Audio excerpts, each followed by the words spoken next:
acho que o futebol é muito mais complexo da simplicidade que as pessoas tentam colocar, porque eu acho que é injusto você amar tanto uma coisa e não compreender a complexidade dela e tantas variáveis que o futebol tem. No nosso episódio do Sai aqui na 365 Score, a gente vai falar hoje com o Cristiano. O Cristiano é preparador de goleiro do Botafogo. Ele vai contar um pouco da sua história e a gente hoje quer debater o assunto: o que mudou na posição dos goleiros. Cristiano, bem-vindo. Eu e Fernandinha vamos te encher de perguntas. A gente quer que você fale, que você se expresse e que a gente fale dessa posição, a posição que mais mudou na história do futebol dos últimos tempos. Como que foi? Se apresente e vamos nessa. Um alô para todo mundo, prazer aí estar falando com vocês. Só uma curiosidade, meu nome é Cristiano, né, que nem tu falou. Sou formado em Educação Física pelo IPA, no Rio Grande do Sul. Eu sou natural de Porto Alegre. Estou aqui no Rio de Janeiro, estou morando no Rio de Janeiro há mais ou menos um mês. Para mim é uma extrema honra falar com vocês, com a Fernanda, contigo, Vitor, que a gente se conheceu casualmente no Instagram, né? Eu vi teu conteúdo, bateu as ideias, eu te mandei mensagem, pô, me respondeu ali meio que prontamente. E agora a gente fica falando mal dos outros pelo Instagram. Exatamente, que essa é a ideia, é o intuito, né? Ninguém faz amizade para falar bem dos outros, né? A primeira pergunta o goleiro é um jogador diferente dos outros ou ele é apenas mais um dentro do sistema coletivo? Quando eu comecei a aprender sobre futebol, lá quando eu tinha meus, 5 anos, ninguém nunca falava que o jogo era 10 contra 10 mais 1, né? Ou mais 2. Eu aprendi que o jogo era 11 contra 11, né? Então, assim, tem um cara que ele usa um uniforme diferente e ele pode pegar a bola com a mão. Eu não consigo ver ele como um jogador diferente. Ele é um jogador que faz parte de todos os momentos do jogo. Ele faz parte de um momento ofensivo, ele faz parte de um momento defensivo, ele faz parte de todos os momentos como qualquer outro jogador. A única peculiaridade dele é que ele pode usar as mãos e também os pés. Então, eu não consigo desassociar um jogador pela posição que ele tá ao jogo todo, né? Então, assim, é a mesma coisa que eu falar que, bom, se todos os jogadores podem somente usar os pés e tem um que pode usar as mãos, ele tá errado. É a mesma coisa, assim, fazendo um paralelo social. Bom, se todas as pessoas de um determinado grupo usam a camiseta preta, o rapaz ou a moça, ou enfim, o indivíduo que usa uma camiseta branca, ele tá errado? Ou ele não faz parte daquele grupo? Eu acho que não faz sentido dessa forma social. Eu acredito que o jogo ele seja minha esposa fala muito, né? O futebol no Brasil, ele é um movimento social, ele não é um esporte. Assim como nos Estados Unidos, o basquete é um movimento social, é uma maneira de se expressar. Então eu acredito que assim, todos fazem parte. Se eu tenho um grupo de indivíduos que todos remam para o mesmo lado, todos tendem a andar para o mesmo caminho, todos têm o mesmo objetivo, todos eles fazem parte do jogo, independente de quem use uma camiseta verde ou preta e branca. Cara, é muito interessante você falar isso, porque eu comecei como goleiro, pouca gente sabe, mas eu comecei como goleiro. Então, fui goleiro no Corinthians por 4 anos. Tenho medalha de melhor goleiro menos vazado. Eu era um bom goleiro, mas eu não ia crescer, então, assim, eu me achava melhor na linha. E a questão do goleiro, que me incomodava muito quando era criança, muitas vezes os técnicos não deixarem ele fazer parte de questões do time mesmo. Deu entender, tá, você fez essa jogada, mas eu não participei dela, eu não entendo, tipo, como que ela é. E aí você me pede tais coisas. Existe, né, essa frase: um bom time se começa por um bom goleiro. Mas um bom time se começa por um bom goleiro se ele faz parte do seu senso. Você começou com uma frase poderosa, que é: o goleiro faz parte do ataque. Isso assusta muita gente, porque as pessoas acham que o goleiro, ele não tem que ter essas questões de mais informações além do que ele se faz com as mãos. Ele tem que também usar até para uma orientação ali do grupo. Então, nessas questões todas que a gente está pontuando agora, qual o papel do goleiro na construção de identidade de um time, assim? Como que você vê isso? Eu vejo assim, Vitor, o futebol, eu vejo o futebol como um espetáculo, né? Então, assim, eu penso no torcedor, que ele vai no campo, ele vai para como se ele fosse ver um show de música, como se ele fosse ver uma peça de teatro, como se ele fosse no cinema ver um filme. Então, eu acredito que essa pergunta, ela poderia ser complementada, ou a minha resposta pode ser em cima disso, pela cultura do lugar. Por exemplo, eu tive a oportunidade de trabalhar no Internacional, na categoria Sub-20, enquanto o Rocher chega no profissional. O Rocher chega no profissional, ele é um goleiro de Copa do Mundo, ele é um goleiro que com um contexto cultural do sul do país, ou ele, né, vem do Uruguai, que é ali pertinho, do lado, muito forte. Então, o boom que teve, assim, o que mais chamou a atenção quando o Rocher chegou era que o Rocher saía muito bem do gol. Isso teve um reflexo nas categorias de base que talvez nem ele saiba, porque todos os meninos queriam sair do gol como o Rocher. Então, isso é uma identidade cultural do local. Eu não tenho propriedade para falar sobre a identidade cultural do Rio de Janeiro, obviamente, porque eu estou morando aqui há um mês. Eu não tenho como te dizer qual que é a identidade cultural do goleiro carioca, né, ou dos times do Rio de Janeiro. Mas eu acredito que a maneira que ele vai ajudar a equipe, ou a identidade que ele vai dar para a equipe, ela se refere muito ao DNA do clube. O que o clube espera como equipe. Então, por exemplo, vamos falar, e eu vou falar de maneira completamente subjetiva. A gente teve um treinador gaúcho, vamos pensar num cenário em que se tem um treinador gaúcho num time do Rio de Janeiro. E esse time do Rio de Janeiro, talvez ele comece a se defender mais do que atacar. Isso não é bem visto aos olhos da cultura do futebol carioca. Da mesma forma o goleiro, o goleiro que ele não enche os olhos do torcedor de determinado clube, ele talvez não vá se encaixar. E eu acho que a pergunta, como é que ele pode ajudar no ataque, ela se refere ao que a torcida quer ver. Então, assim, eu, Cristiano, eu posso te falar que eu quero um goleiro, eu posso dizer que eu quero um goleiro que jogue nos times do Fernando Diniz, que é o que eu, Cristiano, CPF, acredito que um goleiro possa fazer e deva fazer pela funcionalidade das coisas. Só que isso é gosto. Não tem, eu costumo dizer que não tem um certo e um errado. Não é o que o Zezinho faz tá certo e o Luizinho faz tá errado. É gosto. Eu, CPF, Cristiano, acredito que os goleiros que o Fernando Diniz trabalham façam coisas muito legais. Mas o Cristiano trabalha para um CNPJ. Então, assim, eu venho de uma realidade do Sul em que o goleiro ter jogo ofensivo, isso não faz o menor sentido. O goleiro é para defender e morre defendendo. Aqui eu trabalho com uma comissão técnica que estimula que ele jogue. Coragem, joga, acha, passe, faz, sabe? Tenha esse gosto pelo jogo. É o que o Cristiano acredita? Coincidentemente. Mas, assim, eu acho que o goleiro, em um processo, agora aprofundando um pouco mais a questão técnica, o goleiro ele é parte fundamental de um processo de jogo coletivo. Então, assim, se eu consigo ter vamos pensar que um volante ou um meio-campo são responsáveis por controlar o centro do campo. Se eu pensar que o goleiro está na mesma altura que ele em relação a campo, esse cara também pode ser um controlador de centro de campo, centro do campo, não centro do jogo, né? Centro do campo, para que eu consiga ter um controle um pouco mais amplo das dimensões do campo. Então, assim, tem aquela velha pecha, né? O goleiro ele tem que dar linha de passe fora da baliza, porque senão ele pode errar o domínio e a bola entrar. Eu acredito que se tu não tem confiança em dar um passe pro goleiro, que ele vai deixar a bola passar embaixo da perna dele, e ela vai, então tu não pode nem pensar nele no momento ofensivo. E tá tudo bem. O goleiro, ele não consegue fazer isso. Beleza. Agora, o posicionamento deles tem que ser sempre fora da baliza. O sempre e o nunca, para mim, são completamente abstratos, assim, porque existem o jogo de futebol, eles são 11 contra 11, e se eu estiver olhando nessa angulação de campo, eu vejo um jogo. Se eu fizer isso aqui, vai ser outro jogo completamente diferente. Então, assim, se eu souber manipular os espaços, se eu souber gerenciar bem as referências, se eu souber articular bem as mecânicas de opção, esse cara, ele, em boa parte de uma construção em fase 1, por exemplo, ele vai ser o homem livre. A não ser que tenha alguém que vai pressionar o goleiro sem bola, então ele vai funcionar muito bem em processos de fixar atacante, ele vai funcionar muito bem em processos de gerar salto de atacante, e se gera salto de atacante, gera salto de meia. Então, assim, é um universo muito grande de jogo ofensivo através do goleiro. Mas o goleiro, quer dizer, Cris, que tu tá falando só sobre o jogo ofensivo curto? Não. Eu acho que o goleiro tem que ter um repertório de ações em que ele entenda o jogo. Eu parto do princípio que o cara entende o jogo. Bom, tá todo mundo pressionando, que nem hoje, por exemplo. Hoje a gente teve um jogo contra o Vasco, infelizmente nós perdemos o jogo, fizemos 30 minutos ali bons, depois equilibrou e infelizmente acabamos perdendo. Em que a gente treinou, o Vasco pressionava alto, individualizando os saltos. Então, qual era uma dos nossos pensamentos? Se tiver individualizado lá na última linha, força lá. Mas é chutão. Não, é bola longa. Bola longa também, com ideia. O que eu não acredito é tu fazer algo por fazer. Isso eu não acredito.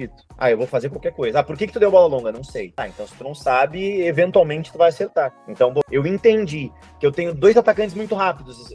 Eu tenho um centroavante que ele sustenta muito bem o pivô. Bom, são bolas longas diferentes. Um vai ser no espaço e o outro vai ser para um pivô. Uma vai ser uma bola mais pesada e o outro vai ser uma bola mais de tempo. Então, assim, o goleiro que domina as intenções, cara, esse cara ele larga na frente de qualquer goleiro que faz as coisas por instinto. Né? Cristiano, você estava falando aí, eu estava pensando em duas coisas aqui. A primeira é nessa adaptação do próprio trabalho, né? Porque você falou de uma escola gaúcha, você falou de uma escola carioca, por exemplo. Imagina que você tá treinando agora o seu time e aí troca o treinador e depois, daqui a 4 meses, troca o treinador de novo. Como que é esse processo, assim, de que cada um que chega tem as suas ideias, né? Entende o que quer pro time e, consequentemente, o goleiro, como parte desse grupo aí, precisa fazer parte, né? Precisa estar integrado às ideias do treinador. Você acha que, na sua experiência, né, você já viu? Porque, e isso, eu não consigo lembrar também de tantas trocas de goleiro, né? O goleiro é o homem de confiança ali, né? Um dos. Então não é porque entra um e sai outro, que vai trocar o goleiro todas as vezes. Mas como é que é esse processo de adaptação do goleiro e da galera que treina também? De você, que é um treinador de goleiro. Então, se seu técnico quer uma coisa e depois chega outro que quer outra coisa, você também precisa ter essa maleabilidade, né? De entender, de adaptar alguma coisa. Você falou aí que você CPF é uma coisa e CNPJ é outra. Então, como que são os estudos também, né, de vocês para ir adaptando sem perder a confiança do goleiro, sem perder a característica, a identidade, por exemplo. Então, acho que eu queria entender um pouco mais disso, sabe? Dessa troca e de como é que isso vira uma chavinha na cabeça de vocês aí. Assim, o clube, o exemplo que eu vou dar, os exemplos sempre que eu vou falar, são em cima das minhas experiências, né? Então, assim, eu trabalhei em 3 clubes de nível Série A, né? Então eu trabalhei com a iniciação do Grêmio, trabalhei por 9 anos no Internacional, comecei na escolinha e fui até a Sub-20, e agora estou no Botafogo, Sub-17. O clube grande, ele tem um método já pré-estabelecido. Então, assim, vai trocar o treinador da Sub-17, vai entrar o Vitor na Sub-17 do Botafogo? Vitor, os goleiros aqui fazem isso. Tu quer continuar que eles façam isso ou tu quer que eles façam um pouco menos? Mas eles têm que fazer isso porque o Botafogo quer. Porque o Inter quer, porque o Grêmio quer, porque o Santos quer, porque o Palmeiras quer, porque, enfim, né? Eu não tive experiência de um time profissional de ponta, mas eu vou falar o que eu penso, assim, né? Então, o que acontece? Todas as vezes no Inter em que eu troquei de treinadores, assim, ou eu saí de uma comissão, ou chegou um treinador pra comissão, eu chego pro treinador e pergunto assim, o que tu quer que o goleiro faça? Porque pra mim é o ponto principal. Eu sou do time que o combinado não sai caro pra ninguém. Então, assim, se tu me disser que eu quero que o goleiro só ache o homem livre, ele só vai achar o homem livre e bola longa, tá bem? Ele vai fazer isso. Eu só quero que o goleiro dê bola longa, tá bem? Ele vai fazer isso. Eu só quero que o goleiro jogue curto, tá bem? Ele vai fazer isso. Agora, combinamos isso? E daqui 3 semanas tu quer que ele seja o homem livre, se incorpore à primeira linha? Não, calma, tu não me pediu isso. Então eu acredito que a questão do treinador, ela seja muito peculiar, porque o treinador é o carro-chefe da comissão. Então, assim, eu sempre me reporto a ele dessa maneira. O que tu quer que ele faça? Para que não tenha surpresa para ninguém. Eu vou preparar ele para fazer exatamente o que tu quer. Então, mesmo que o goleiro possa mais? Oi? Mesmo que ele possa fazer mais? Mesmo que ele possa fazer mais. E eu falo com propriedade, porque eu já passei por isso. Eu já ouvi de treinador dizendo, eu só quero que ele chute o mais forte possível. E era um menino assim, só te interromper, Vitor. E era um menino assim, na verdade, ele é um menino de uma extrema qualidade cognitiva, técnica. Cara, ele sem dúvida é um dos melhores goleiros que eu já trabalhei, assim, então me doeu um pouco. Mas a gente conseguiu contornar bem. Isso é uma coisa que pra mim doeu muito também. Eu tenho 35 anos e isso feriu muito o que eu acreditava. Eu demorei pra entender o que é cultura, DNA do clube, experiência também, de certa forma, e o que eu quero. Então, assim, eu quero que o goleiro faça isso. Não, mas a cultura do clube diz que não. Não, mas eu quero que faça. Eu dei muito soco em ponta de faca, que a gente diz lá no Sul, mas eu aprendi e desde então eu sou bem mais flexível com as ideias, por isso que eu sempre deixo claro, clube CNPJ. Eu gosto disso, esse papo eu gosto muito dele, porque ele é muito complexo e só quem treina time sabe dessa parada. Uns amigos meus de clube que vê meus times falam que eu sou hackeador de sistema, porque eu faço o que o clube gosta e formo o jogador ainda do jeito que ele tem que ser formado. E aí é essa parada que eu sei que é muito complicado. Cris, como que a gente forma um goleiro para as etapas que ele vai encontrar na vida? Óbvio que você não vai participar de todas, porque é impossível você conseguir colaborar com tudo que ele precisa para aprender. Mas como que a gente forma o goleiro para as coisas que ele precisa ser profissional e ainda assim você conseguir fazer com que ele seja competitivo para as ideias do clube ou de uma determinada metodologia do treinador e ainda assim você ainda ter um emprego? Cara, eu não tenho a pretensão de vender uma fórmula ou de dar uma verdade, né? Eu acho que assim, ó, eu tive muito sucesso com, deixa eu pensar aqui, com 4 cases muito bons no Internacional, assim, que eu tive a sorte de ter bons profissionais trabalhando com eles, só que eu ia sempre subindo com eles. Então, assim, tem 2 casos que eu sempre... Tem 3 casos que eu vou citar, obviamente eu não vou dizer o nome deles, de um menino que eu aprovei na Sub-9 do Inter, quando eu era treinador de goleiro da Sub-9, e ele foi negociado agora, nesse último ano, agora... há um mês, eu acho, foi pra Itália, ele jogou Sub-20, então assim, eu comecei com ele na Sub-9, a gente foi desencontrando categorias e acabamos na Sub-17 e Sub-20. Então eu peguei o início e peguei o fim do processo dele. Tem um outro menino, que também tá no Inter, os 3 casos que eu vou falar no Inter, né, que foi um menino que veio fazer teste na linha, na Sub-10, e quando a gente foi liberar ele, porque ele não tinha a menor condição de ficar, e quando a gente foi liberar ele, eu vi que o pai dele falou que ele tinha campeonato de handball na escola. E aí eu, tá, mas peraí, tu joga... E ele era comprido, assim, grandão. E eu digo, tu joga algum outro esporte? Eu jogo handball. Eu falei, tá, tu quer virar goleiro? Ah, não sei. Não, vem. Traz tuas luvas e vem. E aí ele acabou ficando, tá na Sub-20. Né? E tem um outro case, que é um menino que chega na Sub-16 e nunca tinha jogado futebol na vida. E aí foi uma briga, cara, porque aí eu comprei uma briga com um monte de gente e na época tinha o coordenador, que hoje é o treinador de goleiro do Internacional, do profissional. E eu só vou fazer um parênteses aqui, porque essa semana os goleiros do Inter acabaram cometendo alguns erros e se bateu muito nele, que é o Leonardo Martins. E eu vou fazer um parênteses, eu peço, por favor, podem colocar isso em quantas vezes vocês quiserem. Ele é um dos maiores formadores de goleiro do Brasil, talvez do mundo. O que esse cara faz é absurdo, absurdo. Possivelmente ele seja um dos gênios da posição. Ele é um cara que ele trabalhou no Inter há muito tempo, ele sai, trabalha na Aspire Academy por 2 anos. Ele faz uma Copa do Mundo Sub-20 pelo Catar. E, cara, ele é um cara que ele mudou... Assim, eu tinha uma ideia sobre treinamento de goleiro, só que eu não tinha o norte. Ele volta pro Inter e minha cabeça faz um boom. E eu começo... E aí é esse boom que me bitola. Porque o conhecimento, assim, é como fala o jargão, né? A ignorância é uma bênção. E aí quando tu começa a entender a fundo e tu liga o teórico, e eu tinha muito a teoria, e não só a teoria do goleiro, mas assim, a teoria explica e vai e faz e tal, e faltava o entendimento do todo, da cultura. Eu tinha o entendimento, eu queria o entendimento da teoria do goleiro, da prática do indivíduo, mas me faltava a experiência de vida para entender como é que funcionam as coisas. E esse menino, ele chega na Sub-16 e o Léo é o cara que fala assim, ó, Cris, vamos aprovar esse cara. Ele tem um biotipo, cara, ele é um alemão, assim, de 1,95 m, se não me falha a memória. Aprende as coisas numa velocidade absurda, né? Até tem um filme da Netflix, que é aquele com o Adam Sandler, sobre o basquete, que o Adam Sandler fala que ele é um unicórnio, né? O cara é um unicórnio. E eu dou o exemplo de, cara, esse cara é um unicórnio, velho. Porque a gente não vai achar um cara desse, cara. Eu não sei quantos desse cara tem no mundo. É um cara que nunca fez nada e quando vê ele vira um goleiro de nível Série A. E então, assim, todo mundo brincava comigo agora. O pessoal que vai ver esse vídeo, eles vão me zoar pra caramba, mas tá tudo certo. Até pode deixar essa parte aí. Eles vão me zoar pra caramba, porque eles falam que eu fazia a coisa certa, o Cris falava, boa, né, tudo bem. Aí o outro fazia a coisa certa, eu digo, boa, e tal. E assim, eu cresci, amadureci junto com eles. Porque eu ficava muito incomodado pelo fato de eu saber que eles tinham muito potencial para fazer as coisas que o clube não queria que eles fizessem. Então, assim, foi difícil para mim, eu consegui me livrar de vários paradigmas que eu tinha, e aí talvez por isso que eu tenha criado esse termo, assim, do CPF, do CNPJ. Eu ficava muito incomodado, porque eu falava assim, pô, mas ele tem que fazer o quê? Ele tem que fazer 10 milagres no jogo pra gente ganhar? E aí até que eu convivi muito na Sub-20 com o auxiliar técnico, que é um cara que convivi por 2 anos, que é o João Miguel, que é um cara extremamente lúcido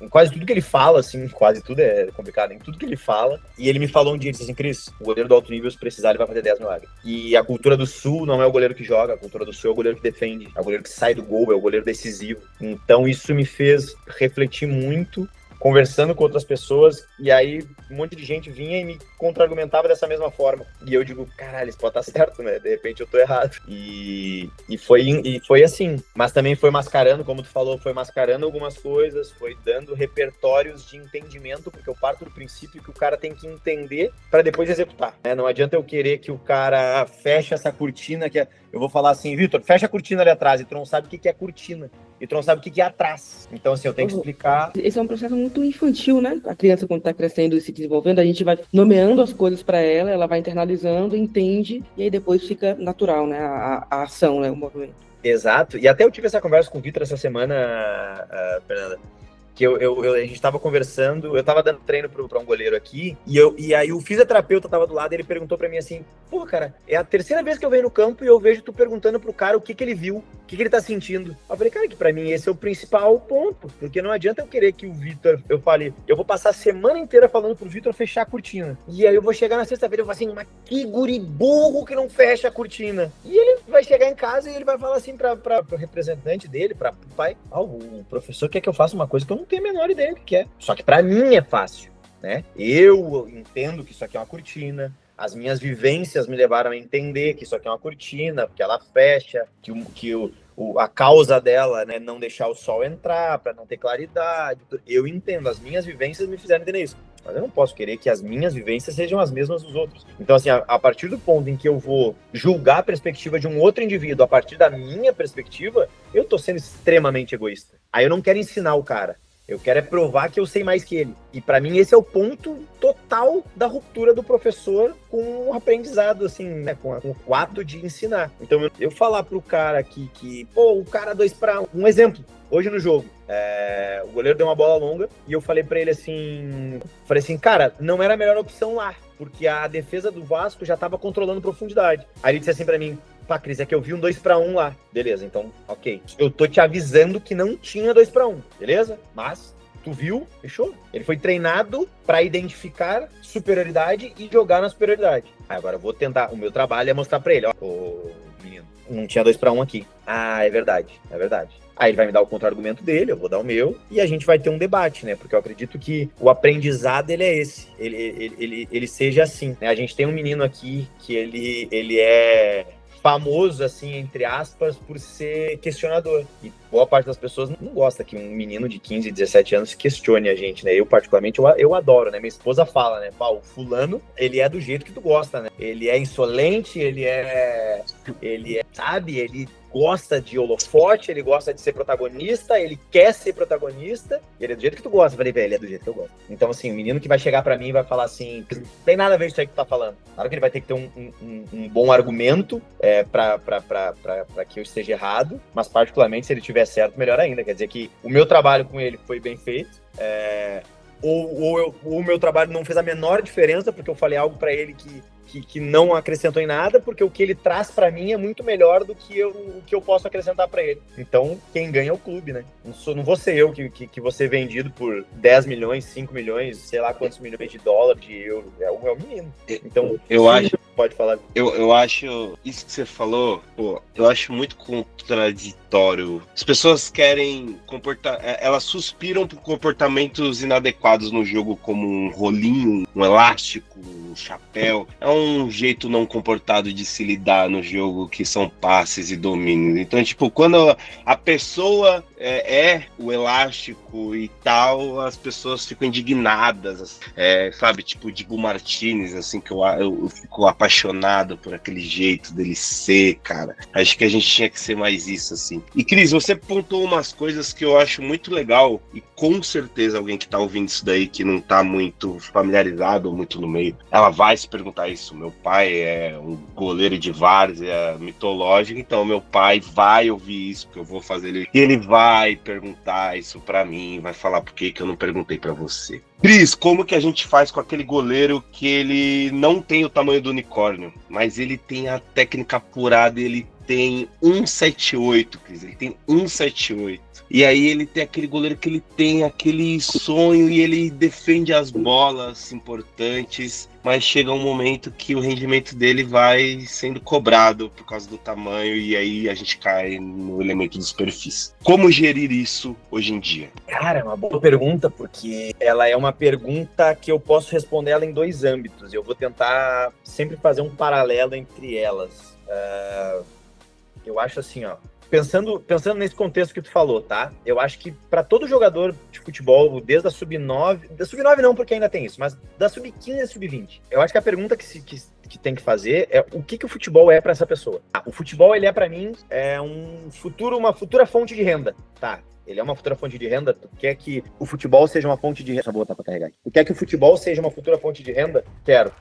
Talvez não vai dar. 1,78 m, 1,80 m, talvez não vai dar. Talvez. Eu posso estar errado. Mas talvez não dê. Não, o futebol pra mim, ele é mágico. Eu quero futebol porque o futebol é minha vida, porque o futebol ele faz parte da minha corrente sanguínea e eu vivo disso. Tá bem. Tu pode continuar jogando, que as tuas frustrações talvez sejam um pouco menores, tu pode seguir no futebol, sendo goleiro, em qualquer mercado que aceite ou que entenda que as suas capacidades são boas, mas vai ser mais difícil. Quer pagar o preço?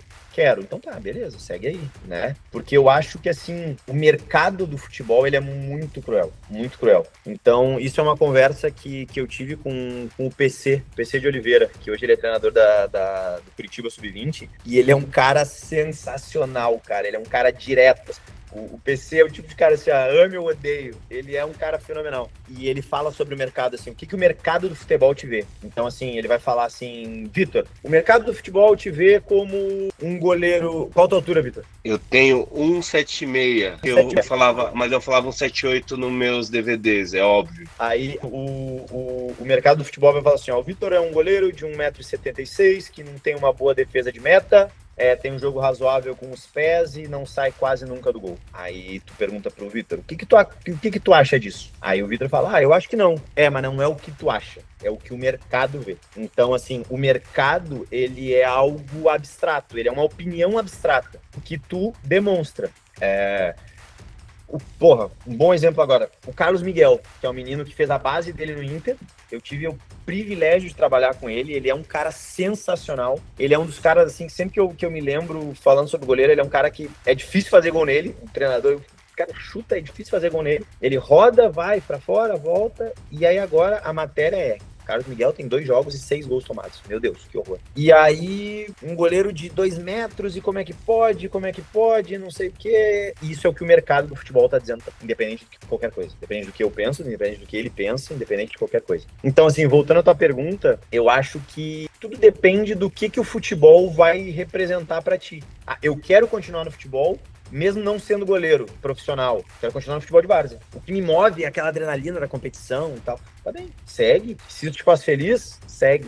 O futebol, pra mim, ele perde sentido, porque pra mim eu quero ser apenas um goleiro profissional, e se eu não for um goleiro profissional, eu não quero nada. Bom, então talvez tu tenha que te reconectar com o teu indivíduo, e o goleiro, assim, uma espécie de Jack Hyde, assim, o goleiro virou o Dr. Hyde, então tu te conecta com o Dr. Jack, com o teu indivíduo, com a tua pessoa, e tenta achar algo que te move, porque fatalmente tu não vai conseguir ser um goleiro de alto nível, uma Série A de Campeonato Brasileiro, tendo 1,78 m, 1,70 m, enfim. Vai ser muito difícil, né? Não conseguir é muito taxativo, mas vai ser muito difícil. Se for parar pra pensar desse jeito, a posição de goleiro talvez seja a mais cruel do futebol, né? Porque ela lima seu sonho antes mesmo de você, sei lá, ter a oportunidade de mostrar, Morre na casca. Exatamente, assim. E aí, não sei, fiquei reflexiva sobre isso, assim, né? Porque o mercado coloca, você precisa ter, sei lá, tal altura pra fazer, e aí quem não tá, é diferente das outras posições do futebol, né? E eu acho que já é mais uma diferença entre o goleiro e as outras posições. Uma curiosidade curiosa aqui pra vocês. Eu tenho um amigo meu,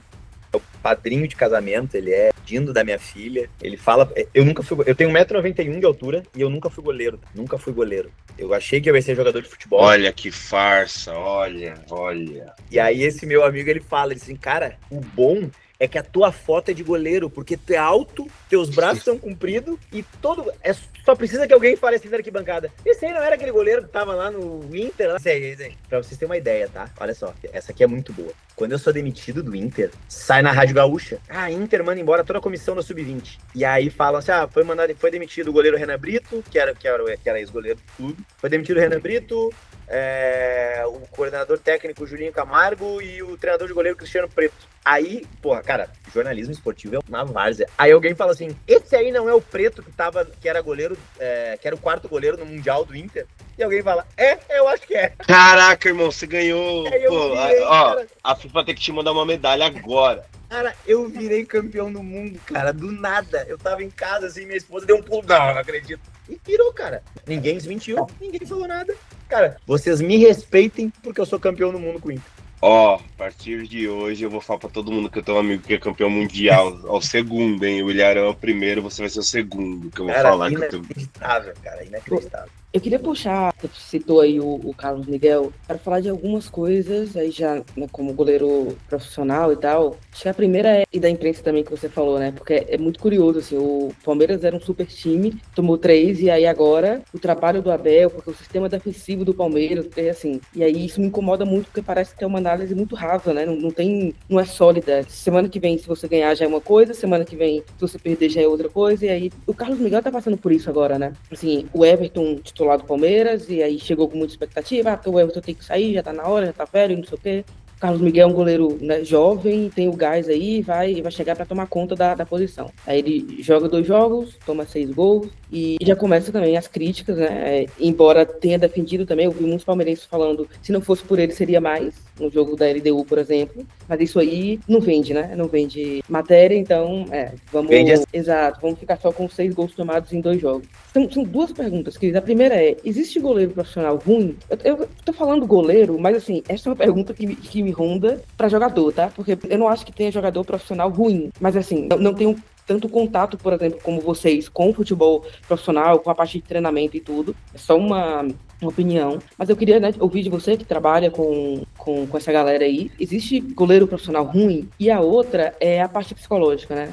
De como é que se trabalha, como é que você trabalha, também a parte psicológica, porque o erro no futebol é inevitável para o goleiro também, e talvez até um pouco mais, os outros são 10 ali correndo, tipo, um pode te cobrir, o outro pode te cobrir, o goleiro chegou, ou você defende, ou você toma um gol, e você pode ser criticado. Então eu queria que você comentasse sobre essas 2 coisas, assim, se você acha que tem, e eu sei que é difícil de um profissional falar, né, existe ruim, então assim, você pode elaborar da forma como você achar melhor, e essa outra parte psicológica também, que eu acho super importante da gente trazer aqui. Eu adoro essa pergunta, quero ver a resposta, eu adoro essa pergunta.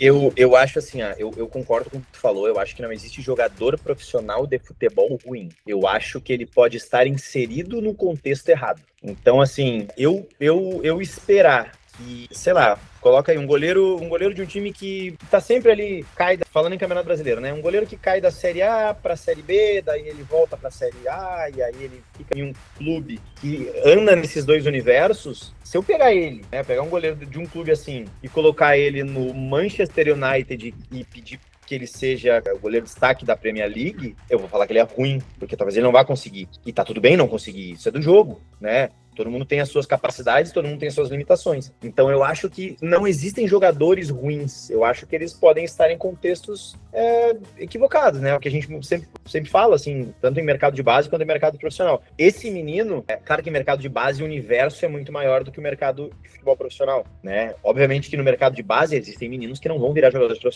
profissionais porque eles não têm a condição do todo para virar um jogador profissional. Agora, no mercado profissional, o cara que ele é jogador profissional de futebol, eu não posso falar que ele é ruim, porque ele passou por tanta coisa na vida dele, ele perseverou por tanta coisa, eu não tô nem falando questão social, eu tô falando questão técnica. Ele já foi campeão de tanta coisa na base, ele já decidiu tanto jogo, ele já entregou tanto jogo, ele já viveu tanta coisa que chancelou ele a estar no futebol profissional. Agora, a carreira dele mal gerenciada pode ser um ponto que o mercado do futebol, como eu disse anteriormente, vá taxar ele como um jogador ruim. Então, assim, a gente pode falar que um exemplo grosseiro que eu tô pensando agora, o Messi foi um dos maiores jogadores da La Liga. No final dele no Barcelona, ele não estava fazendo tanta diferença. Ele vai para a Major League, que ele faz a mesma diferença que ele fazia anteriormente na La Liga. liga. Então, assim, quer dizer, o Messi ficou ruim? Não, ele só estava em um contexto que ele não conseguia mais fazer a diferença como ele fazia. E tudo bem, e tudo certo. Se reinseriu um mercado onde o contexto é diferente, e eu não vou entrar no mérito se é melhor ou pior, é diferente, e ele consegue fazer a diferença lá, pulga Messi. Então, assim, jogador que tem um bom gerenciamento de carreira e se insere bem num mercado adequado, tende a dar tudo certo. E falando sobre a questão psicológica, eu sempre nos clubes que eu trabalhei, eu tenho uma relação muito boa com os psicólogos, né? Até eu vou mencionar porque eles são sensacionais. Eu tive com a Rafa no Inter, eu trabalhei com a Evânia no Inter, a Evânia Scopel, fora de série. Trabalhei com a Rafaela Bertoldi, que ela tá no São Paulo hoje, ela é também uma das melhores psicólogas, um doce de pessoa. Trabalhei com a Mariana Fidalgo no Inter também, que é sensacional. Esse goleiro que eu falei antes é um projeto, a gente tá sempre falando, é um projeto do clube. E agora no Botafogo eu conheci o Bruno, que é um cara, eu pararia o dia inteiro pra ficar escutando a história de vida dele. Eu vou tentar contar do jeito que eu acredito e aí o entendimento ele fica subjetivo.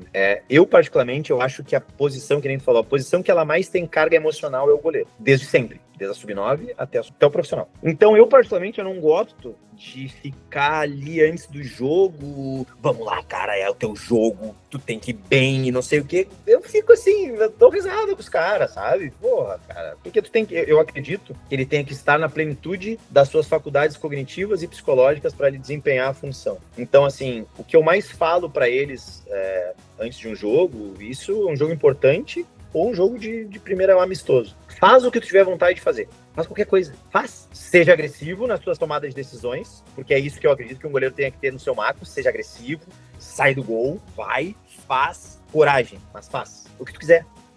Tu é treinado para fazer o que tu quiser. O treino, são repetições de ações que criam vira hábito. Então faz o que tu quiser. Não pondera tanto, assim, não seja tão... É uma coisa que eu falo muito pra eles, assim, vocês estão muito analítico, vocês estão muito robozinho, vocês pegam a bola, baixa 90 graus do joelho, larga, pega a bola, joga no chão, como se tivesse uma pelada de final de semana, sabe? Eu falo pra eles, eu costumo falar assim nos trabalhos, se eu errar mais de 3 bolas, vocês me xinguem. E aí eu cheguei agora, eles ficam assim, esses dias eu errei uns 3 cruzamentos. Aí o da Sub-15, eu falei pra eles, pode me mandar pra casa do caramba. Aí o Sub-15 que tá dando comigo falou, Cris, vai conhecer o cruzamento aí. Eu digo, isso aí. Porque o ambiente tem que ser descontraído para que eles tenham tranquilidade para que as escolhas deles sejam boas. Eu parto do princípio que eles primeiro têm que se divertir no que eles fazem. O divertimento, ele é algo...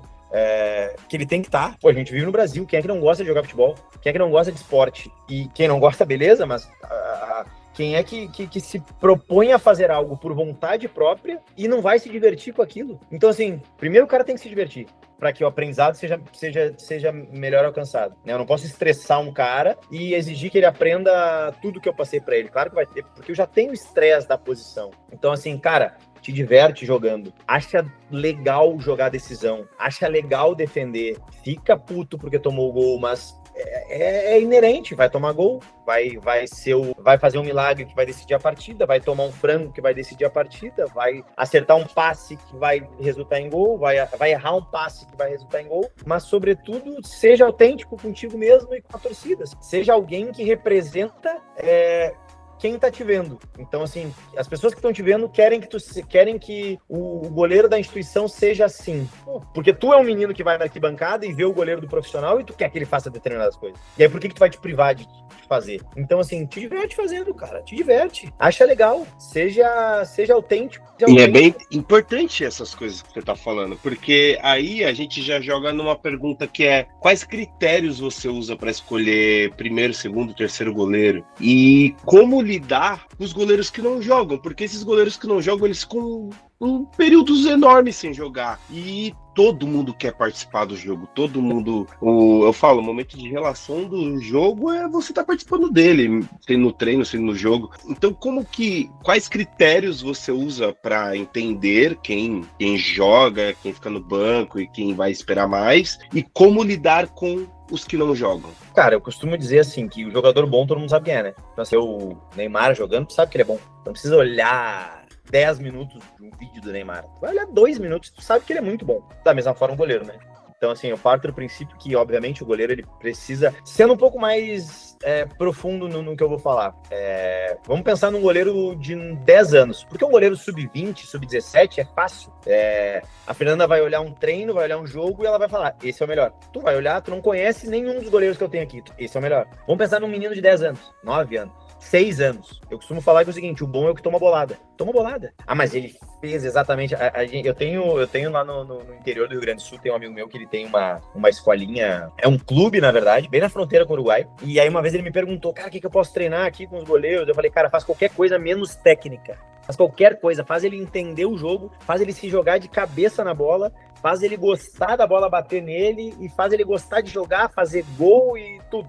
Faz tudo. E até ele me mandou agora um vídeo do goleiro lá deles, fez um gol de voleio num jogo de futsal. Aí ele é o... Como é que ele falou? Ele é o voleiro. Ele é o voleiro agora. Então, assim, eu parto desse princípio. Ser destemido, assim, ser agressivo nas suas decisões e a bola bater e sair da baliza. Ponto. Esse é o primeiro ponto.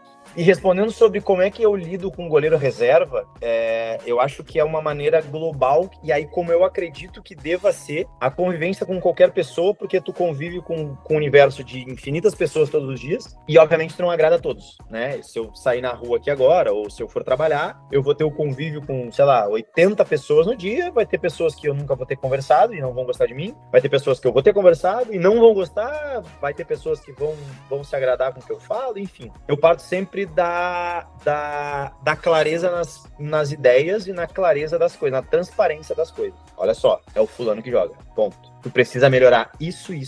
E é por isso que tu não joga. Ah, mas eu acho. Não tem achar. Tá aqui. Tu quer, eu te mostro o vídeo das coisas que tu tá fazendo. Então, e claro que essa conversa, ela não é esporádica, né? Eu não vou falar com o goleiro reserva por uma semana e eu só vou dizer pra ele na sexta-feira que ele não vai jogar amanhã. Não.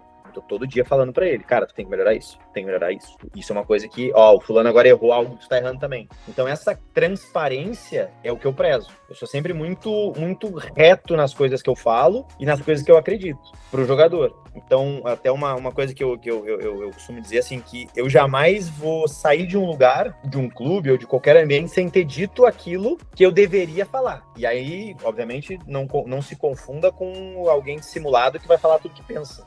Obviamente não. Mas é assim, Vitor, a gente trabalha junto, cara, eu vou te falar tudo que eu tenho pra te falar de forma, assim, positiva. Em algum momento, talvez eu tenha te cobrado algo que talvez tu não tenha gostado, mas é o que eu penso. Obviamente eu não vou ser mal educado, eu não vou ser grosseiro, eu não vou ser desrespeitoso com o goleiro que eu vou trabalhar. Só que, cara, tu tá errando por causa disso. E, isso é algo que tu tá errando faz tempo. Que nem eu falei pros meninos essa semana. Eu falei, olha só, a gente tá treinando algo aqui que eu coloco no meu relatório de treino e eu fui dar uma revisada aqui e eu vi que já fazem 3 semanas que eu tô colocando que vocês estão mal nisso. E não dá. Eu falei, não dá, gente. Não dá, 3 semanas. Não dá.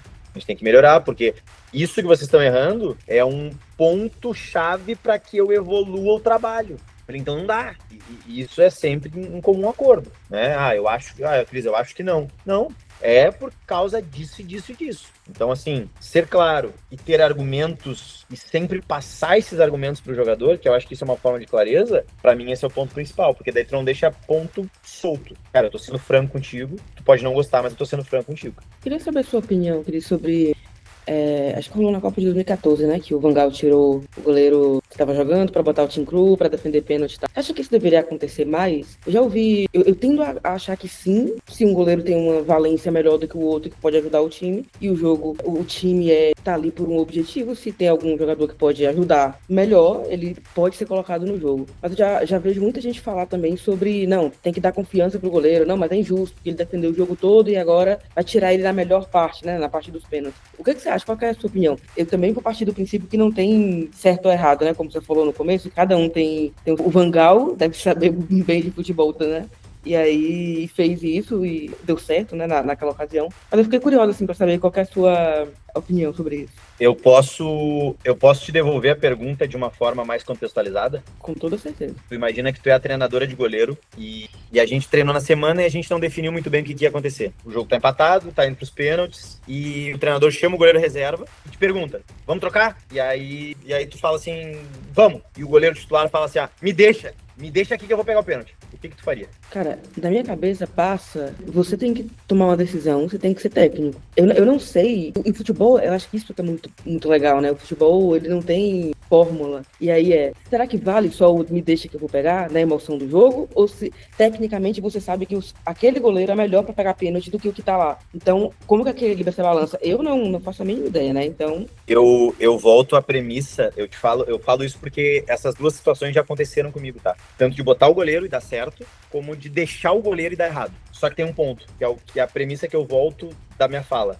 Combinado não sai caro. Quer dizer, se a gente combinou na semana que se for pros pênaltis, o Vitor sai e o Cris entra porque o aproveitamento dele é melhor, não tem. Ah, mas eu quero. Não tem conversa. Não tem conversa. Já tá definido na semana. Ah, mas tá definido. Agora, mas o Cris, porra, ele foi melhor, o que tu acha? Ah, vamos trocar. E o goleiro, não falou nada, trocou. Agora, o menino fala, eu quero ficar porque eu vou pegar, beleza, tá bom. Ah, mas aí se ele pegar, a culpa é dele. Não tem culpa. Ele tava confiante, não pegou. Ah, o goleiro reserva ficou bravo, porque talvez ele pegaria, talvez não. Agora, eu parto sempre do princípio e a verdade de quem joga. Se naquele momento a verdade de quem joga foi a sensação de que ele vai ser decisivo, ele vai pegar o pênalti, ele vai conseguir definir algo, vambora, tô contigo. Não vou, de forma alguma, eu vou te porcar em praça pública porque nós perdemos o jogo. O sentimento é teu. Talvez esse sentimento... Isso se não foi combinado. Oi? Isso se não foi combinado? Se não foi combinado.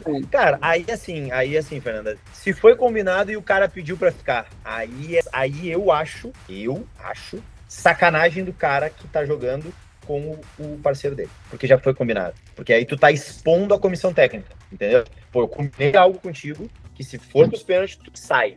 Não, mas agora eu quero ficar. Não. Tá expondo a mim, tu tá expondo o treinador e tu tá expondo o teu parceiro. Aí se der certo, não vem me abraçar depois, né? É que nem quando tu tá jogando a pelada e tu arma o chute de longe e o teu amigo fala assim, não chuta! Aí tu, pum, faz um golaço. Digo, agora não me abraça. Agora não comemora comigo. Tá, vamos pensando já na finalização disso, e aí eu vou te fazer a pergunta que as pessoas vão com tocha pra cima de você, vai ser o mais legal de tudo. Porque, muito legal esse ponto da Fê, realmente, porque é um lance, o futebol briga muito com intuição, né? Intuição é foda, a gente gosta dos nossos pés de coelho no futebol. Eu sou cético pra muita coisa e pro futebol, muitas vezes eu tento me livrar dos meus pés de coelho que eu tento colocar no futebol, pra eu ter eu não creio em la bruja, pero que ai, né? Ai, pra caramba. E aí, Cris, assim, a gente tem umas intuições antigas sobre os goleiros, como os goleiros são, como a gente amou os goleiros, como eles foram apresentados para nós. E como você vê essa resistência sobre o goleiro de antes para o goleiro de hoje, a posição que mais mudou no futebol, mas não tenha dúvida alguma, a que mais, para mim, evoluiu no futebol,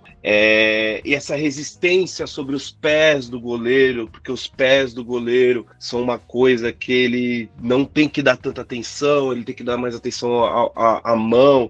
Eu e você, a gente conversa muito sobre isso, o quanto existe uma resistência muito grande sobre isso.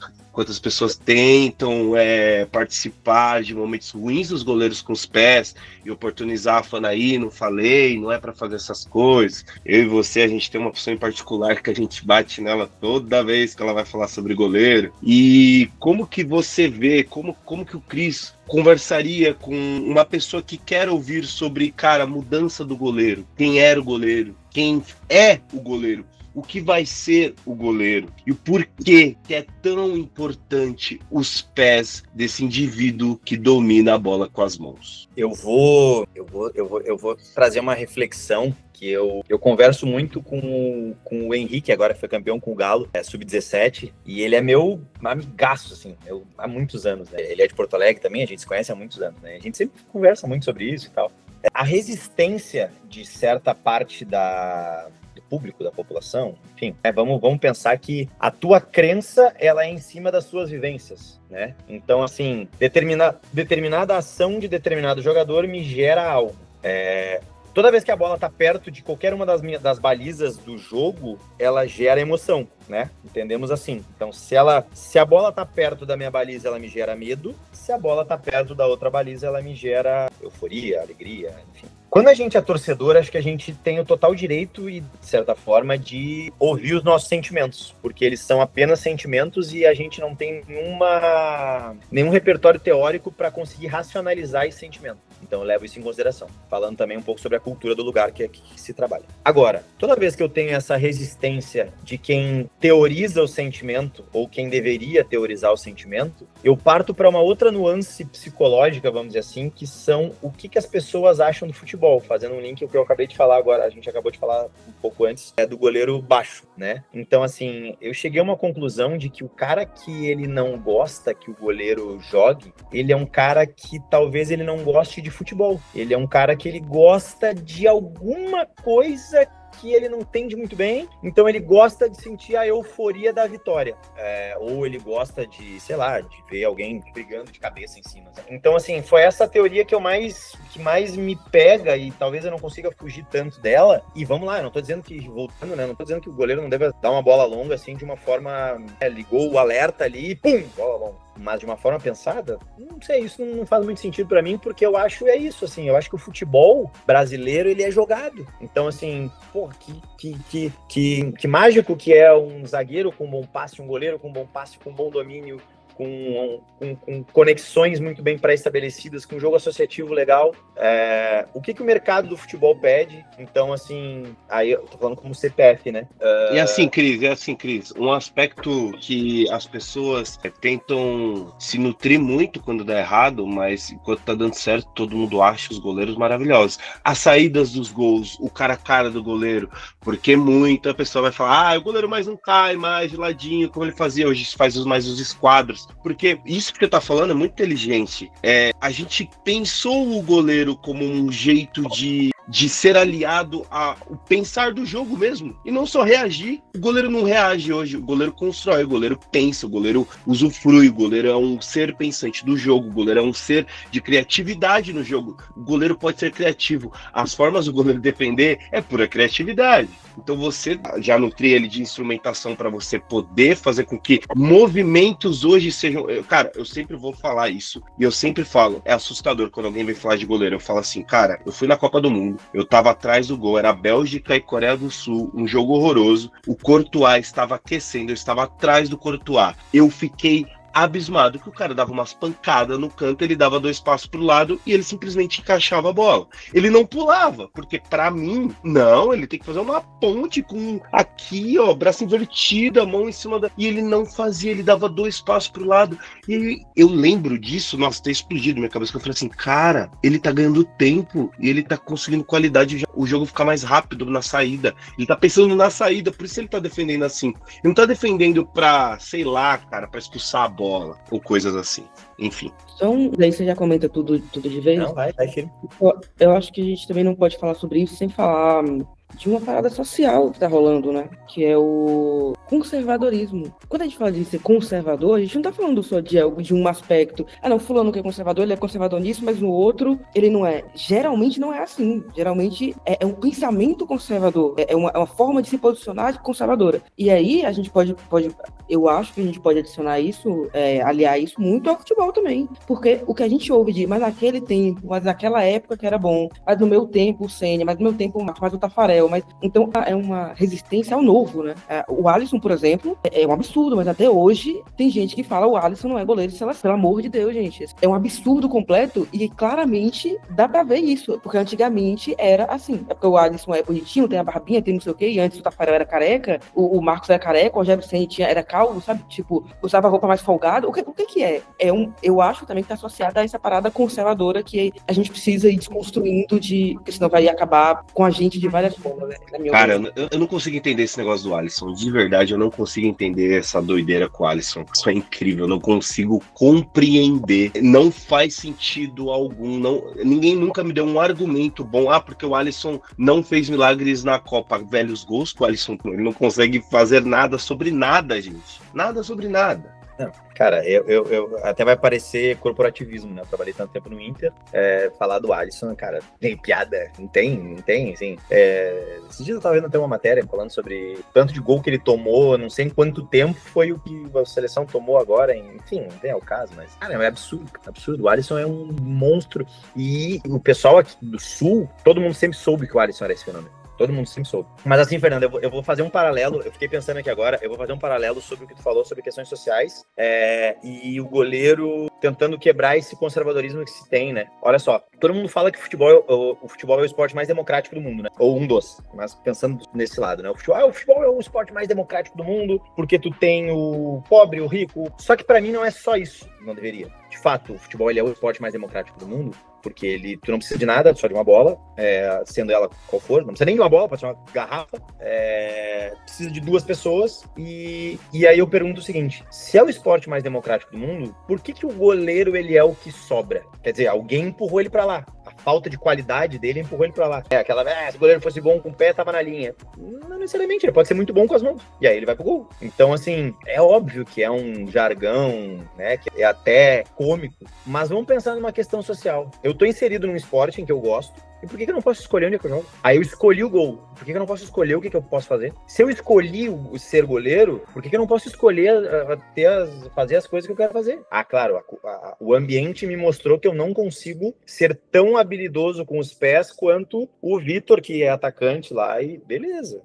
Isso aí é um entendimento meu como indivíduo com o meio em que eu tô inserido. Beleza. Isso é uma evolução tua como ser humano, né? Eu não consigo fazer tantas coisas que o Vitor, mas eu vou fazer as coisas que eu acho que eu consigo fazer. Então, por isso que eu acredito assim, que digo, cara, por que eu tenho o cara que sabe fazer? Ah, mas vai dar errado. Vai dar errado, pode dar errado qualquer coisa. O Henrique é um cara que fala muito, pode dar errado, eu dar um passe no pé do cara, ou eu dar um balão e os caras ganharem a primeira bola e eu tomar o gol. Ah, mas é que aí... Mas daí deu errado. O que vai dar errado é algo, assim, pode ser tudo muito bem construído. Saída curta, saída média, saída alta, pode ser tudo... Pode dar errado. Essa semana a gente fez a melhor semana. O treinador aqui, o Jardel, ele falou, cara, foi a melhor semana de treino nossa do ano. Perdendo o Vasco. E aí? Então não tem uma receita. Podia ter sido a pior. Semana passada, a gente não fez uma semana tão boa de treino. Ganhamos do Fluminense 1-0. Fizemos um baita jogo contra o Flamengo. Então, não tem uma receita, sabe? O que eu acredito, e aí é uma das coisas que sempre que eu tenho a oportunidade, eu propago essa frase. E quem me contou ela foi o Léo, que é o goleiro profissional do Inter, que ele fala pra mim assim, Cris, o risco, ele é tudo que tu faz em que tu não se prepara. Isso é arriscado. Fazer algo que tu não te preparou pra fazer é arriscado.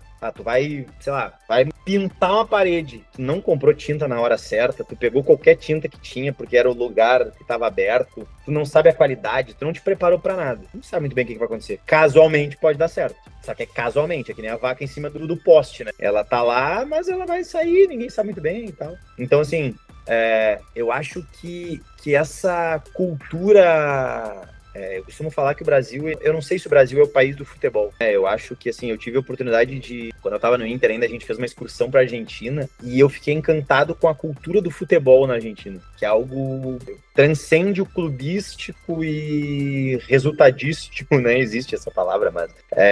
e eu não tô dizendo aqui que o torcedor não cobra a vitória, não é isso. Mas a cultura do futebol na Argentina é algo extremamente apaixonante. Tudo gira em torno de Diego Armando Maradona, futebol, bairro, sociedade, tudo.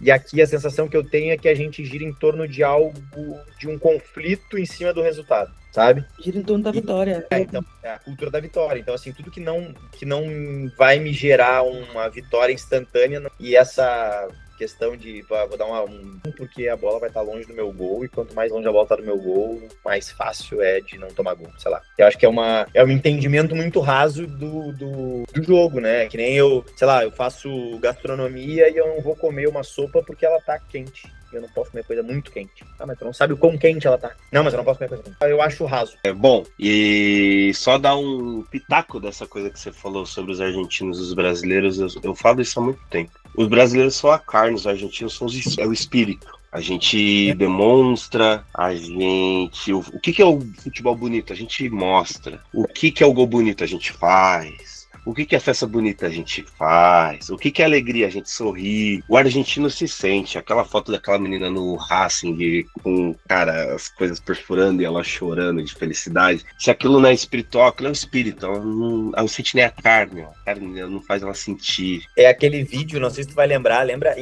Fluminense e Boca, final da Libertadores, aí tem um menininho na praia, meu pai vendeu a moto, mas isso é bom, isso é bom. Cara, E somente uma criança pode sentir aquilo, tá? Somente uma criança. Tanto é que tem um vídeo da torcedora do Fluminense. Se vocês vão lembrar, o John Kennedy chuta e eu não sei se dá um rebote e ela faz assim e dá o gol e ela... Aquele vídeo pra mim, cara, assim, ó, sei lá, é material histórico da humanidade. E eu gosto muito da linguagem. Acho que a linguagem diz muito sobre uma cultura, né? Acho que até a palavra que eles usam, né? O alentar, já é muito simbólico, exatamente. Alentar, olha o significado da palavra alentar, de torcer, alentar. Parece uma coisa muito mais profunda, né? Uma coisa muito mais do espírito, como o Vitor falou. Eu quero fazer 2 perguntas pra gente terminar, porque realmente o tempo tá passando, e aqui, se a gente for ficar conversando, eu tenho certeza que vai ficar a noite toda. Uma que eu acho que eu não posso deixar de fazer, mas antes dela é sobre se você acha que tem uma cultura de goleiro, de formação de goleiro no Brasil, se você percebe que tem isso, se é uma coisa muito mais cultura, e aí cada um forma o seu e na seleção a gente é o treinador que tiver o que ele prefere, se você acha que não, tem uma coisa, sabe, que tá uma linha que a gente tá seguindo ali nas categorias de base. E a outra é um comentário também sobre, e era pra ter feito até antes, quando a gente tá falando de goleiro mais baixo e tudo, sobre isso que tem no futebol feminino, né, que falam que tem que diminuir o gol e tal, e aí tem uma discussão muito grande das pessoas que trabalham com futebol feminino, que é, quanto mais você investe, quanto mais você treina, essa diferença, ela diminui, né, encurta de qualidade, de conseguir defender, de conseguir chegar nas bolas mais difíceis, e aí a gente vê os goleiros do Corinthians, por exemplo, os goleiros da Europa, do Barcelona, enfim, dos times tops, a gente vê completamente diferente o alcance e a qualidade técnica das goleiras. Então eu queria que você comentasse, primeiro sobre essa da seleção brasileira, aproveitar o gancho do Alisson que a gente estava falando, da cultura, e aí depois essa do futebol feminino pra gente encerrar. Eu acho que sim, eu acho que culturalmente o Brasil tem eu posso me expressar. O Brasil tem uma linha de formação de goleiro, tanto que até eu tava vendo aqui, ontem eu tava vendo no Instagram, goleiros brasileiros titulares em times de Portugal, então nem eu sabia que tinha tanto goleiro brasileiro em Portugal. Então eu acho que o Brasil sim tem uma questão formativa de goleiros muito interessante. Talvez o único ponto que eu poderia, assim, na minha humilde insignificância profissional, vamos dizer assim, é que o Brasil tivesse mais literatura sobre isso. Acho que nós, como profissionais, a gente não cataloga nada, não tem nada escrito, gravado, enfim. Fica meio que eu faço assim, tu faz assado, e a gente segue uma linha meio que parecida. Eu acredito em treino técnico, eu acredito em treino tático, eu acredito no goleiro que são, eu acredito, e eu acho que tudo é Brasil, tudo é goleiro, tudo seria algo nacionalmente reconhecido, assim. Então, eu acho que a gente tem bons valores empíricos, né? Assim, de uma forma mais grosseira, eu acho que é isso. A gente tem bons valores empíricos que casualmente formam bons goleiros, né? Eu acho que essa nova geração, vamos dizer assim, de treinadores de goleiros está vindo com boas ideias. Não a troco mais de nada que tem muito treinador de goleiro que está virando auxiliar técnico. Eu acho que é um desperdício, porque pode ser, né, que nem um dos pontos que eu falo é que, por exemplo, hoje em dia os treinadores levam analistas, preparadores físicos e auxiliares, né? Eu acho que daqui a um tempo a evolução é o treinador ter um treinador de goleiro, para que de fato o treinador de goleiro operacionalize as ideias do treinador de uma forma mais funcional. Então, eu acho que não é nem a profissionalização, eu acho que a criação de ideias está sendo bem interessante, assim. Então eu acho que a gente vai formar bons goleiros para as próximas gerações. Tem muito goleiro bom no Brasil, muito goleiro bom. Tem o Otávio no Cruzeiro, tem o Robert no Galo, tem o Léo Nanete aqui no Flamengo, no Inter tem o Diego, que é um menino sensacional, o Cauã, que é um jovem, Felipe, o Henrique. Nossa, eu poderia aqui passar muito tempo citando muitos goleiros muito bons no Brasil, que são, assim, nível Champions League.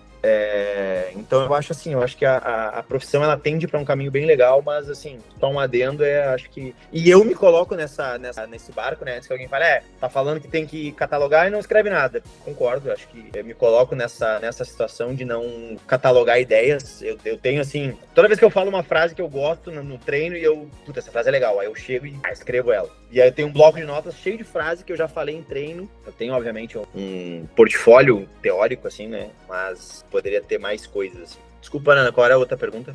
Da formação das mulheres como goleiras. Ah, tá. Eu acho que assim, ó, eu não tenho muito lugar de fala, nunca trabalhei com futebol feminino, acompanho de longe, de perto, porque a mesa do pessoal do futebol feminino é do lado da nossa. Mas eu acho assim, o futebol feminino ele vem num trabalho de base, e eu não digo base como categoria de base, eu digo base. Assim, culturalmente, vem numa evolução muito grande. Obviamente que tá muito longe do ideal, mas eu acho que o trabalho de base do futebol feminino como sociedade está sendo muito importante para que essas ideias grosseiras de diminuir campo, diminuir gol, sei lá, calibragem da bola ser mais leve, seja algo assim, completamente equivocado da pessoa que fala. Não vou dizer mal intencionado, mas equivocado, porque talvez a pessoa... Eu parto do princípio que as pessoas não são mal intencionadas, né? Só sendo equivocado. A partir das tuas vivências, tu acha que uma jogadora feminina não consegue fazer determinadas coisas. Por que não? Então, assim, é que nem o Vitor falou, pô, tu vê a Champions League, a Champions Woman, porra, um jogo de altíssimo nível, é a própria Copa do Mundo. A Copa do Mundo é o nível mais alto, mas tu vê o Campeonato Brasileiro Série A, um ótimo nível. Então, assim, o grande ponto é tu conseguir garimpar as meninas para que elas cheguem em níveis altos, né? Que nem esses dias eu tava... A coordenadora do futebol feminino aqui falou que... Eu não vou me lembrar muito bem as datas, tá? Mas ela disse assim, o Campeonato Brasileiro ou a Seleção Sub-17 há, sei lá, 5 anos atrás, tinha meninas de 14 anos, porque não tinha menina de 17 anos que jogavam futebol. Então, assim, tu pegava meio que o que tinha, assim. E hoje em dia tu já vê uma padronização atlética, tu já vê outras coisas que fazem parte de um processo de evolução. Aí a gente também reflete no gol, né? Vai ter lá meninas que são muito altas e vai ter meninas que são um pouco mais baixas, que infelizmente vão perder no processo, como no futebol masculino. Mas, assim, o ponto que eu acho é esse. Eu acho que o trabalho de base está sendo muito bem feito. Ora, né? Quem diria que alimentação, estrutura, treinamento melhora? Quem diria que organizar? Quem diria que organizar as coisas é deixar as coisas organizadas, né? Exato, quem diria, né? Tá mudado, hein, então? É aquilo que eu falo, minha gente. Ninguém reclamava dos goleiros antigos quando eles tomavam um gol, assim, a bola escapando, a bola indo pro... Ninguém falava que tinha que diminuir o gol, ou que a bola tinha que ser mais leve, ou que o campo tinha que ser mais, né? Mas ninguém falava, mas tá tudo bem, a gente entende, né, como que funciona. Cris, aquela pergunta importante que muita gente tem dúvida: quem escala o goleiro? O treinador ou o preparador de goleiro? Assim, depende. Eu já trabalhei com treinadores que eles me perguntavam como é que tá o Vitor e como é que tá o Zezinho. O Vitor tá melhor. Tá bom, tá bem. E já trabalhei com treinadores que falavam, eu quero que jogue o Zezinho. Não tem conversa. Tá bem. E assim, eu não tenho problema nenhum com isso. A minha obrigação é falar pra ele que, até um caso interessante, assim, uma vez eu trabalhei com um treinador que a gente tinha 3 goleiros no grupo. 2 eram da idade, da categoria, e 1 era mais novo. O mais novo era muito melhor que os outros 2. O clube inteiro sabia, todo mundo sabia.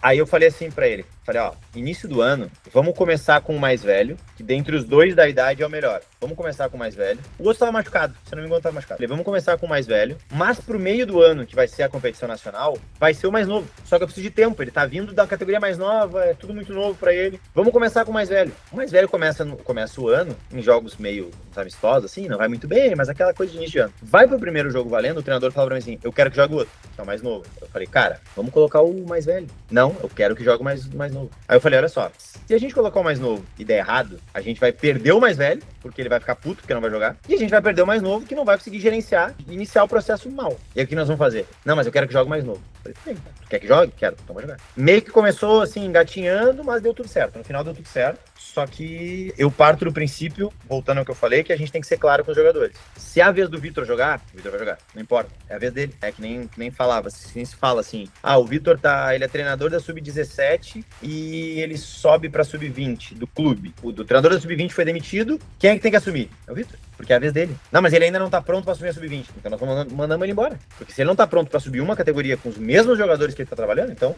nós vamos ter que mandar ele embora. Claro que não é uma matemática simples assim. Mas o conceito que eu acredito é esse. Então, assim, eu acredito que a gente deva ser honesto com o jogador.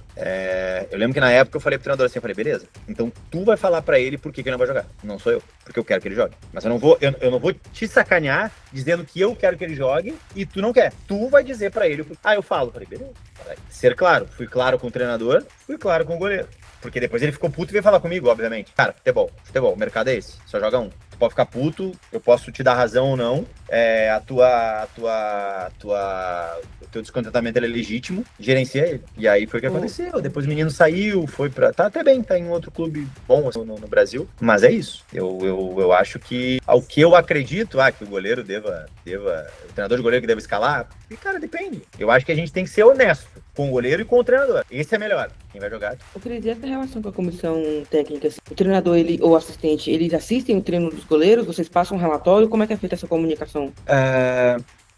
Eles assistem, é que depende, assim, por exemplo, no Inter a gente treinava o específico num campo à parte, então era longe, né? Então ele só via a parte com o grupo, né? Então eles confiavam muito no meu feedback. Eu nunca tive problema de treinador desconfiar. Assim, eu acho que não. Quer dizer, uma vez eu tive uma questão que o clube contratou um goleiro porque não confiava nos que estavam. Sendo que eu falei que não precisava e, no fim, o tempo meio que foi ao meu favor, assim. Mas é muito disso, assim, é muito de conversa, é muito do dia a dia.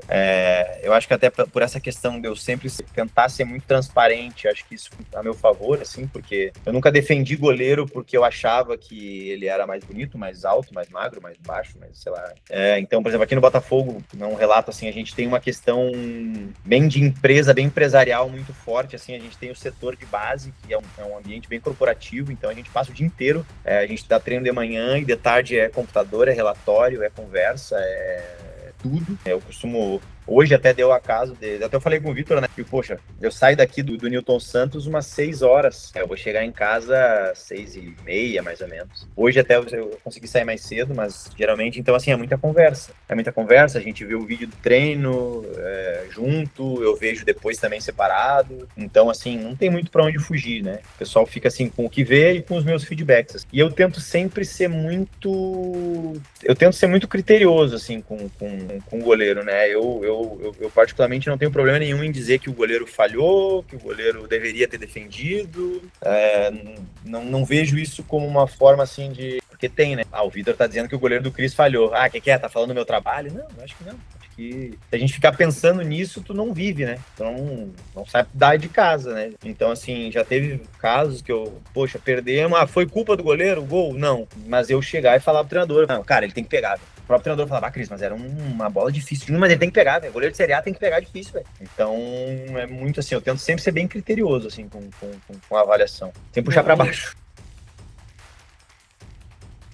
Bom, minha gente, estamos encerrando mais um papo. Cara, que papo maravilhoso, Cris. Cris, muito obrigado. Eu e a Fê, a gente queria fazer esse papo há muito tempo, porque realmente, cara, eu acho que... Eu já falo que o brasileiro, a gente é um analfabeto funcional sobre futebol e sobre goleiro, então, cara, assim... você me deu reflexões hoje que eu vou ficar pensando por um tempo, cara. E assim, se você quiser dar um último recado pra galera, falar de novo, muito, muito obrigado, eu tô feliz, você virou meu amigo da vida do futebol, viu, gente? Futebol, ele é um catiço com você às vezes, mas ele te dá muita coisa boa, velho, muita coisa boa. E é isso, Cris, muito obrigado, se despeça aí do pessoal, e é isso, deixa suas redes, fala aí, irmão. Não, beleza, gente, beleza. Eu vou assim, né, nesse encerramento, algo que eu sempre falo, né, eu agradeço pelo tempo de vocês, porque pra mim é isso que é a coisa mais importante, porque não volta, né, não tem dinheiro tu empresta e ele volta, às vezes não, mas o tempo a gente não consegue. Então, assim, eu agradeço pelo tempo, eu agradeço pelo convite, eu acredito que esses debates, essas conversas, elas devam ser cada vez mais naturais sobre futebol, dar opinião. Tem muita gente que talvez vai ouvir, não vai concordar, tem muita gente que vai ouvir, tá tudo certo. E se não concordar, melhor ainda. Se quiser, pode me adicionar lá, @CristianoPreto, que é meu Instagram.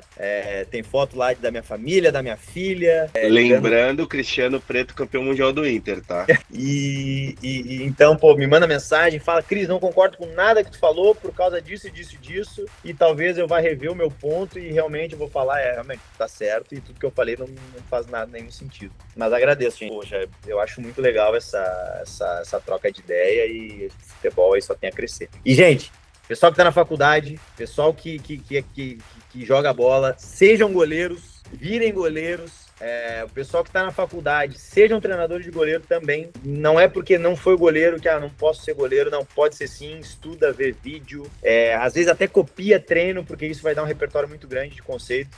Todo mundo fala que o futebol é complicado, não paga bem, só paga bem para pouca gente, mas eu costumo dizer que o futebol ele é viciante porque tu tem um processo. Tu vê o início, tu vê o meio, tu vê o fim, e é isso que gratifica o indivíduo, assim, tu influenciar outras pessoas a realizarem os seus objetivos e, enfim, eu acho que é por aí que a gente caminha. Quem é minha fiel escudeira, se despeça da galera aí. Valeu, gente, obrigada por mais um episódio, é o 7º já, né? Tá passando rápido e fica o convite para vocês assistirem ou ouvirem, né? Da vontade de vocês, dos outros episódios aí que estão muito legais também. Cris, obrigada. Vitor, meu amigo, obrigada também. Tamo junto. Posso só mais uma, a última palavrinha? Vai. Salve a malandragem. O cara chegou no Rio de Janeiro há um mês, já tá desse jeito aí. Aí é brincadeira. Guia já estão pendurada faz tempo. Bom demais. Valeu, gente. Obrigada. Valeu.